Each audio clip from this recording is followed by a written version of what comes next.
Dedicated, দায়িত্বশীল, জবাবদিহিতার মানে উত্তীর্ণ, তাকওয়া, ইখলাস, লিল্লাহিয়াত এবং যোগ্যতার মানে উত্তীর্ণ যদি আমরা 3 লক্ষ দায়িত্বশীল তৈরি করার প্রাথমিক টার্গেট যদি আমরা পূরণ করতে পারি, ইনশাআল্লাহ বাংলাদেশে ইসলামী বিপ্লব হবে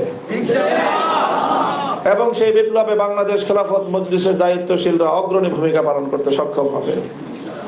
এদেশের মানুষ বাংলাদেশ খেলাফত মজলিসের উপর আস্থা অতীতে রেখেছে এবং বাংলাদেশ খেলাফত মজলিস তার প্রতিষ্ঠা দীর্ঘ 35 বছরে দেশ, জাতি এবং ইসলামের কল্যাণে অনেক ঐতিহাসিক ভূমিকা পালন করেছে।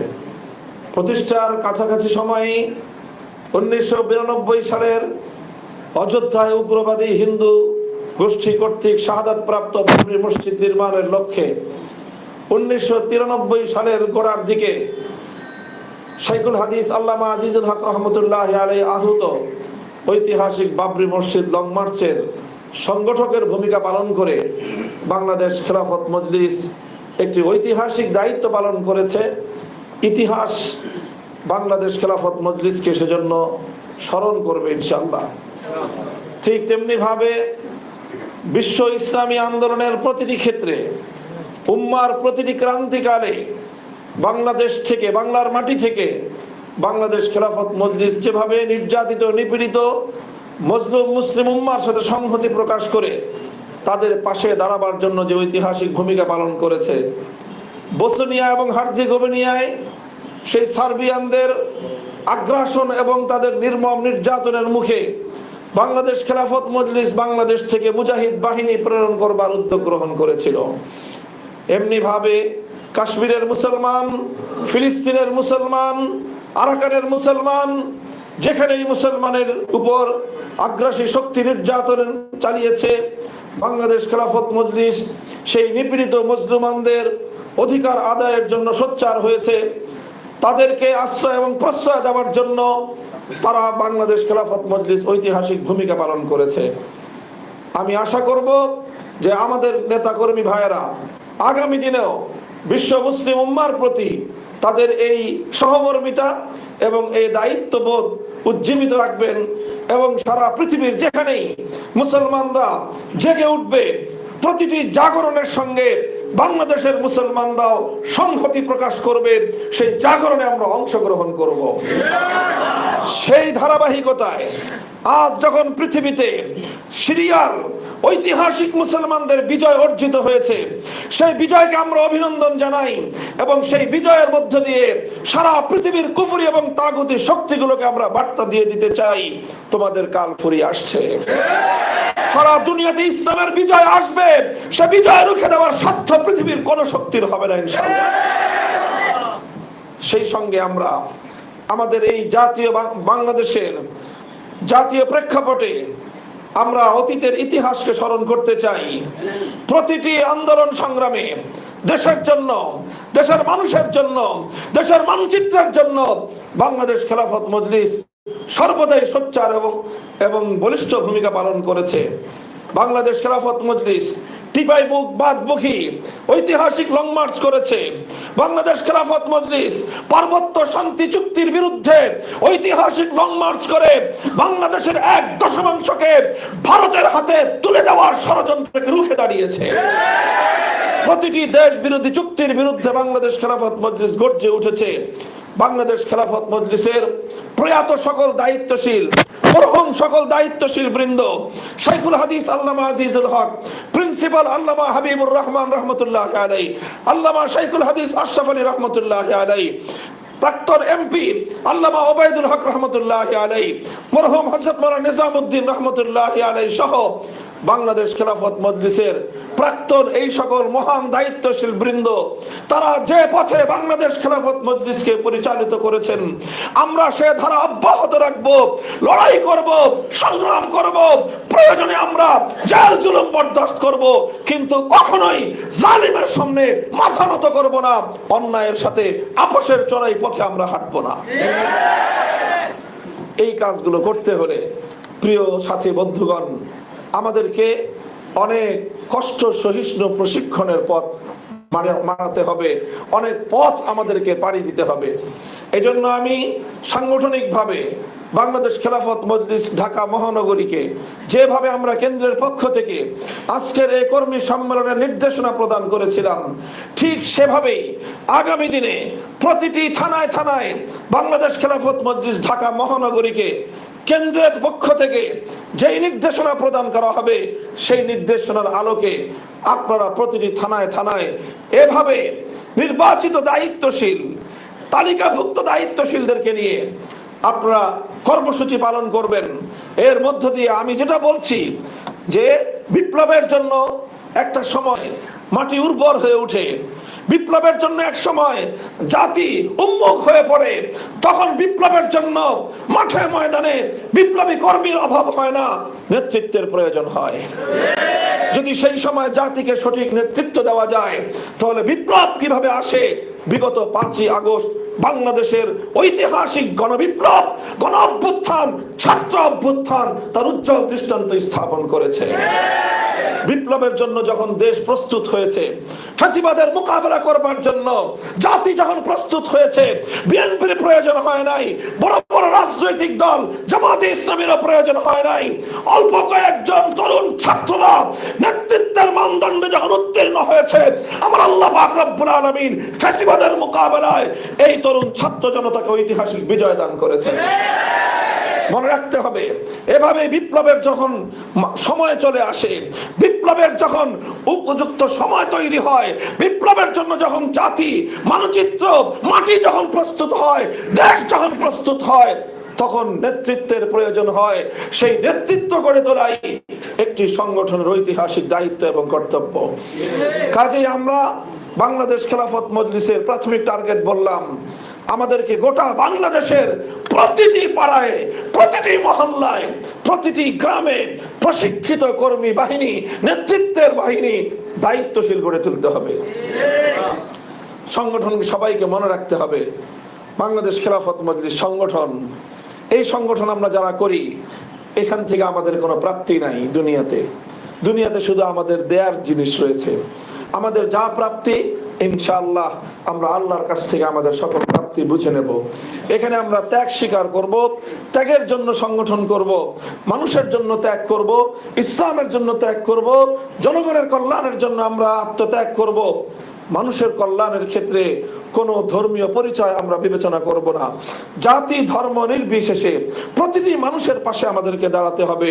প্রতিটি মানুষের দুঃসময়ে তাদের মুখে, প্রতিটি ক্ষুধার্ত মানুষের মুখে আহার তুলে দিতে হবে। প্রতিটি শোকগ্রস্ত মানুষের মাথায় সান্ত্বনার পরশ বুলাতে হবে। প্রতিটি চিকিৎসাহীন মানুষকে চিকিৎসার জন্য তার পাশে দাঁড়াতে হবে। প্রতিটি দুর্দশাগ্রস্ত মানুষের দুর্দশার সময়ে তার সহকর্মী হয়ে তার মুখে হাসি ফোটাবার জন্য চেষ্টা করতে হবে। এটি আমাদের ঐতিহাসিক দায়িত্ব। সমাজের কল্যাণে যদি আমরা এভাবে দায়িত্ব পালন করতে না পারি, আল্লাহর দ্বীনকে বিজয়ী করবার কর্মী হিসেবে আমরা ভূমিকা পালন করতে পারবো না। এভাবে সমাজের ব্যাপক কল্যাণের মাধ্যমে, জনগণের কল্যাণের মাধ্যমে দেশ জাতির প্রতিটি ক্রান্তিকালে তাদের পাশে দাঁড়িয়ে তাদের আস্থা অর্জন করার মধ্য দিয়ে আমাদেরকে ইসলামী বিপ্লবের ক্ষেত্র তৈরি করতে হবে। সংগ্রামী সাথী ও বন্ধুগণ, বিগত 5ই আগস্ট বাংলাদেশে যে বিপ্লব হয়েছে, এই বিপ্লবকে বাংলাদেশ খেলাফত মজলিস সর্বতভাবে সহযোগিতা করেছে। খেলাফত মজলিসের জনশক্তি বিভিন্ন জায়গায়, বাংলাদেশ খেলাফত মজলিস, যুব মজলিস, ছাত্র মজলিসের জনশক্তি বিভিন্ন জায়গায় তারা জীবনের ঝুঁকি নিয়ে এই বিপ্লবের সময় রাজপথে তারা অবস্থান নিয়েছে, ঐতিহাসিক ভূমিকা তারা পালন করেছে। আমরা বিপ্লবের কৃতিত্ব চাই না, কিন্তু আমরা বলতে চাই বিপ্লবের লক্ষ্য এবং উদ্দেশ্য যদি হাইজ্যাক করার চেষ্টা করা হয়, বাংলাদেশ খেলাফত মজলিস তার সাধ্য এবং সামর্থ্যের আলোকে সবটুকু উজাড় করে দিয়ে রুখে দাঁড়াবে ইনশাআল্লাহ। এই বিপ্লব সংগঠিত হয়েছে বাংলাদেশ থেকে ফ্যাসিবাদের শেকড় শুদ্ধ উপড়ে ফেলবার জন্য। এই বিপ্লব সংগঠিত হয়েছে বৈষম্যহীন একটি বাংলাদেশ গড়বার জন্য। কাজেই শুধুমাত্র শাসকের চেহারার পরিবর্তন আমরা দেখতে চাই না, শুধুমাত্র শাসক দলের শুধুমাত্র আমরা নাম পরিবর্তন দেখতে চাই না। আমরা গুণগত বাংলাদেশের নেতৃত্বের পরিবর্তনের জন্য যা করতে হয়, যারা সেই কাজ করবে, বাংলাদেশ খেলাফত মজলিস তাদের সঙ্গে কাঁধে কাঁধ মিলিয়ে রাজপথে ভূমিকা পালন করে যাবে। বৈষম্য বিরোধী ছাত্র আন্দোলন নেতৃত্বকে আমরা আশ্বস্ত করতে চাই, তোমরা ভয় পাবে না। তোমাদের পাশে এদেশের তাওহীদি জনতা রয়েছে, তোমাদের পাশে এদেশের ইসলামী নেতৃত্ব রয়েছে, তোমাদের পাশে বাংলাদেশ খেলাফত মজলিস রয়েছে। তোমরা সাহসিকতার সাথে এগিয়ে যাও, তোমরা সাহসিকতার সাথে ভূমিকা পালন করো, তোমরা তোমাদের দায়িত্বশীল ভূমিকা পালন করো। ইনশাআল্লাহ এদেশের জনগণ আর সেই পুরাতন দিনের রাজনীতিতে ফিরে যেতে চায় না। সংগ্রামী সাথী ও বন্ধুগণ, আজ পার্শ্ববর্তী ভারত যেভাবে বাংলাদেশকে 15টা বছর লুটে পুটে খেয়েছে, বাংলাদেশের মানুষের প্রতিটি অধিকার ভারত ছিনতাই করেছে, এদেশের মানুষের ভোটের অধিকার ছিনতাই করেছে, এদেশের মানুষের মান সম্মান নিয়ে, আত্মমর্যাদা নিয়ে বেঁচে থাকবার অধিকার কেড়ে নিয়েছে। বাংলাদেশের ফেলানিরা ভারতের সীমান্তে, বাংলার সীমান্তের কাঁটাতারে ঝুলে থেকে গোটা বাংলাদেশকে তারা সেখানে রিপ্রেজেন্ট করেছে। বাংলাদেশ ফেলানির চিত্রের মাধ্যমে, ফেলানির ঝুলে থাকা লাশের মাধ্যমে গোটা বাংলাদেশ কাঁটাতারের মধ্যে ঝুলেছিল।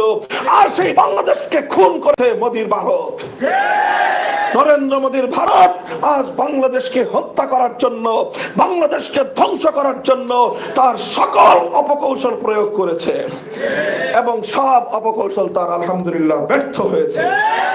এখন সবভাবে ব্যর্থ হয়ে তারা উন্মাদ হয়ে প্রলাপের মতো, তারা পাগলের মতো প্রলাপ বকতে শুরু করেছে।